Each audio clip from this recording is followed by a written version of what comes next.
Police के रुकन की तरह बर्ताव करूंगा। तुम घर में मेरे बेटे हो, जब बाहर निकलोगे तो मैं ये नहीं देखूंगा कि तुम मंजलिस के रुकन हो या मेरे बेटे हो।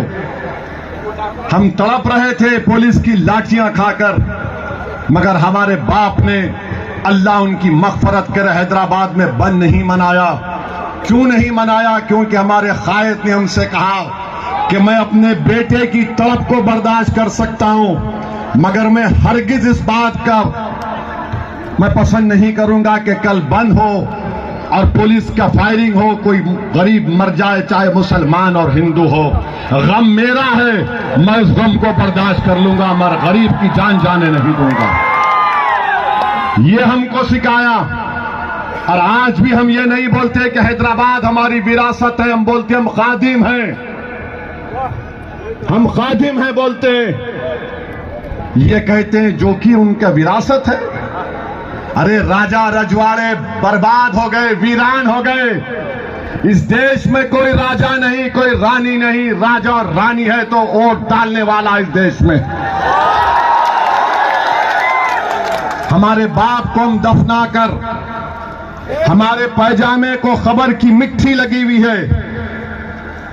हम अपनी मां के पैरों के पास बैठकर अपना गम कम कर रहे थे, तो मेरा फोन बार बार बज रहा था। तो किसी ने कहा फोन उठा लो। जब मैं फोन उठाया तो कहने वाले ने कहा कि चिंतल बस्ती एक इलाका है, वहां पर फसाद हो रहा है हिंदू मुसलमानों का।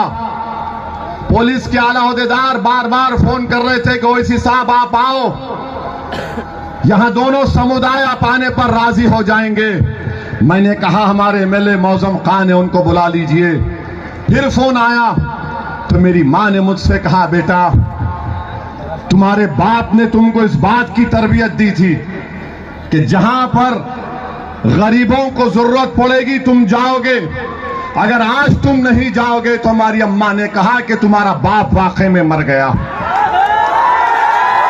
हम उठकर गए, उठकर उस मुकाम पर गए। जाकर हमने सबसे बात की, वहां पर माहौल को ठंडा किया। हैदराबाद से 200 किलोमीटर दूर वाटोली एक मुकाम है, जहां पर आरएसएस से वाबस्ता एक तंजीम ने एक घर के 6 लोगों को जिंदा जला दिया था। कोई जाने तैयार नहीं था। उस गांव में हम अकेले गए। हमारे भैंसा के 3 मरतबा 4 मरतबा के चेयरमैन जाबिर साहब है, फोन करके पूछ लो। जाबिर साहब ने कहा साहब अगर जरूरत पड़ी तो अकेले आओ। हैदराबाद से 200 किलोमीटर असदुद्दीन ओवैसी अकेले गाड़ी में गया।